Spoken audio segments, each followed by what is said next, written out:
2021 সালে ভুল প্রচারের কারণে আপনারা কিছু লোক একমুখ আশা আকাঙ্ক্ষা নিয়ে ধর্মের উস্কানিতে পা দিয়ে ফাঁদে পড়ে যাকে নির্বাচিত করেছিলেন 3 বছর ধরে সে বিজেপির বি টিম হয়ে কাজ করছে, আপনারা দেখেছেন। লাগেনি, সব থেকে বেশি যে দুঃখটা লেগেছে কোথায় জানেন? আপনাদেরকে বলেছে, ভোটারদেরকে বলেছে ধর্মীয় উস্কানি দিয়ে নাকি আপনাদের কাছ থেকে আমি ভোটটা চেয়েছি। আমাকে যদি বেলেম করতো আমার কষ্ট লাগতো না। তার মানে ওই বোঝাতে চেয়েছে এসে ভাঙড়ের মানুষ নাকি ধর্মীয় উস্কানিতে পা গলায়, ভাঙড়ের মানুষরা নাকি ধর্মান্ধ। এটা হতে পারে? আমি গর্ব করে বলি, সারা রাজ্য ঘুরে দেখুন, কোথাও না কোথাও হিন্দু মুসলমানে ধর্মে ধর্মে কিছু না হলেও লড়াই হয়েছে। আমি এমন একটা জায়গার বিধায়ক, ওখানে মারামারি হানাহানি হতে পারে, হ্যাঁ গোলাগুলি চলে, এই শওকত শাহজাহানরা এই আরবুল্লাহ থাকার পারে, হিংসা হতে পারে, কিন্তু ভাঙড়ের মাটি পবিত্র মাটি, এই মাটিতে কোনোদিন ধর্ম নিয়ে হানাহানি হয় না, সেখানকার আমি বিধায়ক। আর এই অপদার্থটা আজকে এসে ভাঙড়ের মানুষকে কুলসিত করে গেছে, এর জবাব ভাঙড়ের মানুষ 1 তারিখে দেবে। অপদার্থ মনে হচ্ছে, অপদার্থটা আজকে এসে কি বলেছে? ভাঙড়ের মানুষ নাকি ধর্মীয় উস্কানিতে ভোট দিয়েছে। অপদার্থটাকে বলে যাচ্ছি, এই ক্যালকাটা পুলিশের মাধ্যমে এই অপদার্থটার কানে পৌঁছাতে চাইছি। আসুন ভাঙড়ের মানুষের সাথে মিশুন। ভাঙড়ের হিন্দু, ভাঙড়ের মুসলিম, ভাঙড়ের দলিত, ভাঙড়ের আদিবাসী, ভাঙড়ের ব্রাহ্মণ, ভাঙড়ের পিছিয়ে পড়তেন মানুষের সাথে কথা বলুক। অপদার্থটা বুঝতে পারবে ভাঙড়ের মানুষ কত ধর্মপ্রাণ মানুষ, অন্য ধর্মের মানুষকে কত সম্মান দেয়, কোন ধর্মীয় উস্কানি ভাঙড়ের পক্ষে চলে না, সেটাকে জানিয়ে দেবে ভাঙড়ের মানুষ। সত্যি বলছি, সব থেকে বেশি দুঃখ আমাকে লেগেছে আমি যখন বিভিন্ন জায়গায় যাই, ভাঙড় শুনে আটকে উঠে অফিসাররা বলে, কোন IAS IPS থেকে শুরু করে WBCS অফিসাররা, আমি তাদেরকে এটাই বলি যে ভাঙড় আমি মেনে নিচ্ছি এই শওকত আরাবুল্লাহ ভাঙড়কে খারাপ করে রেখেছে, কিন্তু ভাঙড়ের সাধারণ মানুষকে আপনারা জানেন না। আমি গর্ব করে বলি যে ভাঙড় এমন একটা জায়গা, ভাঙড়ের ইতিহাস দেখাতে পারবেন না ভাঙড়ের মানুষ ধর্ম নিয়ে কোনোদিন টেনশন করছে, কারণ এই ভাঙড়ের মাটিতে ও সাম্প্রদায়িক শক্তির কোনো বীজ বপন করতে দেয় না। ভালো লাগে বিজেপি করে, ভালো লাগে তৃণমূল করে, ভালো লাগে ISF করে, ভালো লাগে কংগ্রেস করে, ভালো লাগে CPM করে, কিন্তু ধর্ম নিয়ে ভাঙড়ে কোনো মাস্তানি মাত্রা পর্যন্ত ভাঙড়ের কোনো মানুষ দেয়নি। এই অপদার্থটা ভাঙড়ের বাসীর কপালে ধর্মান্ধলিকে গিয়েছে আজকে। তাই ভাঙড়ের মানুষকে বলবো যে তৃণমূল করে তাকেও বলবো, আপনাকে ধর্মান্ধ বানিয়ে গিয়েছে এই অপদার্থটা। ওই অপদার্থটার জবাব আগামী 1 তারিখে খামচিহ্ন দিয়ে ওকে জবাবটা দিয়ে দিতে হবে। আদরের দুলাল তো সামনে 2000 পুলিশ, পিছনে 2000 পুলিশ নিয়ে ঘুরলে ভাববে কি করে মানুষের সুখ দুঃখের কথা? মুখে কোনোদিন হাসি দেখেছেন অপদার্থটা? হাসি দেখেছেন? অপদার্থটা আমি কোনোদিন হাসতে দেখিনি। প্রচুর ভিডিও আমি খুলে খুলে দেখেছি, বিশ্বাস করুন, বিশ্বাস করুন, আমি প্রচুর ভিডিও দেখেছি খুলে খুলে। তো বেটার একটু হাসবে কবে আমি দেখবো? একটা ভিডিও আমি দেখতে পাইনি। ও কি করে বুঝবে ভাঙড়ের মায়ের কষ্টের কথা? যদি উন্নয়নের আজকে গুলি উড়ে গেছে, আজকে গণতন্ত্রের গুলি উড়ে গেছে, আজকে আমার ডায়মন্ড হারবারে আমাদের দলের প্রার্থীর গাড়ি ভাঙচুর করেছে, ওনার গণতন্ত্র এটা? উনি ভাঙড়ে এসে গণতন্ত্রের পাঠ পড়াচ্ছে, ভাঙড়ের মানুষকে গণতন্ত্রের পাঠ পড়াচ্ছে, আর ওনার এলাকাতে আজকে আমাদের ISF এর প্রার্থীর গাড়ি ভাঙচুর হয়েছে, প্রাণী মেরে দেবে, বাড়িতে ঢুকে মহিলাদের ধর্ষণ করার হুমকি দিয়েছে।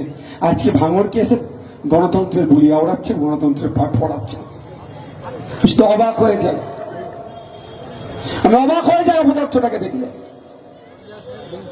কিন্তু দুঃখের বিষয়, আমি তো চেয়েছিলাম বেটাকে পুরো ঠান্ডা করে দেবো, করে কালীঘাটে পাঠাবো, কিন্তু কিছু করার নেই, দল আমার চাই না। হলে এখন তো আমার ওখানে থাকার দরকার ছিল, বেটাকে জব্দ করার দরকার ছিল আমার। তবে আগামী দিন আসবে, জব্দ আমি ওকে করে দেখাবো।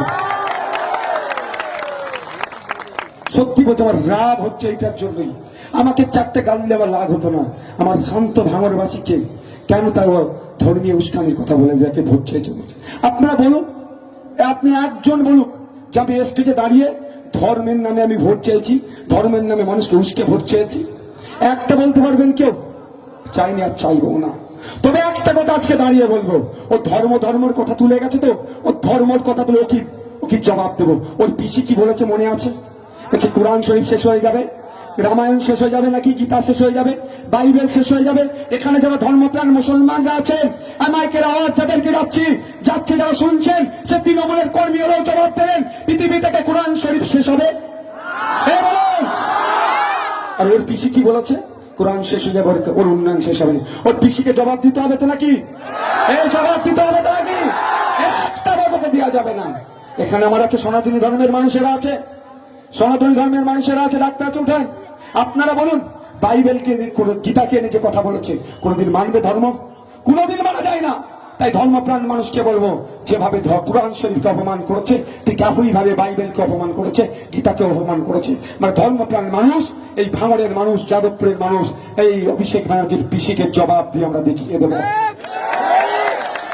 ধর্ম নিয়ে কথা বলে না, ওরা তো ধর্ম নিয়ে কথা বলে।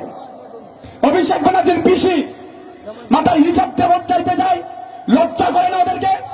রমজান মাসে রোজা রাখে না, রোজাদারদের সাথে বসে ইফতার করতে। কোনদিন দেখেছেন আইসেফকে এই ধর্ম নিয়ে রাজনীতি করতে? অপদার্থগুলো ভোটের সময় আসে বড় তিলক কেটে বড় হিন্দু সাজে, অপদার্থগুলো ভোটের সময় আসলে মাথায় হিজাব দিয়ে মুসলমান সাজে। আমি অপদার্থের কাছে অনুরোধ করছি, মানুষ সাজো বাবু, মানুষ সাজো, আর মানুষের হয়ে কাজ করো। অনেক কথা বলেছে, সত্য তো।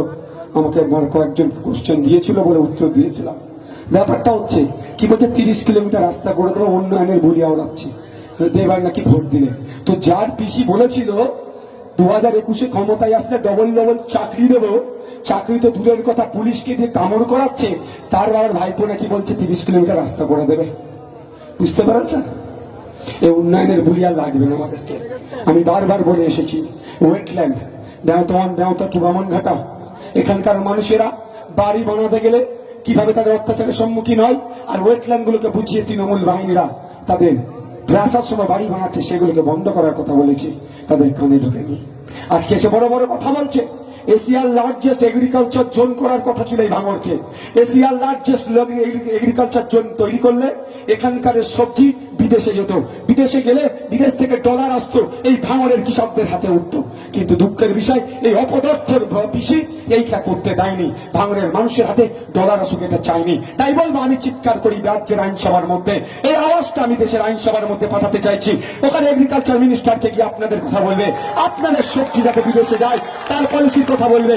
আপনাদের সবজি বিদেশে গেলে, দুবাইয়ে গেলে, কানাডাতে গেলে, ইউরোপে গেলে, আমেরিকাতে গেলে, আপনাদের সবজি যখন বিদেশে যাবে, আপনাদের ভাঙড়ে তখন ডলার ঢুকবে, ভাঙড়ের বাসীর হাতে তখন কৃষকদের হাতে দুটো টাকা বাড়বে। তার কথা আমি রাজ্যের আইনসভার মধ্যে বলেছি, সেটা আমি দেশের আইনসভার মধ্যে পৌঁছাতে চাই।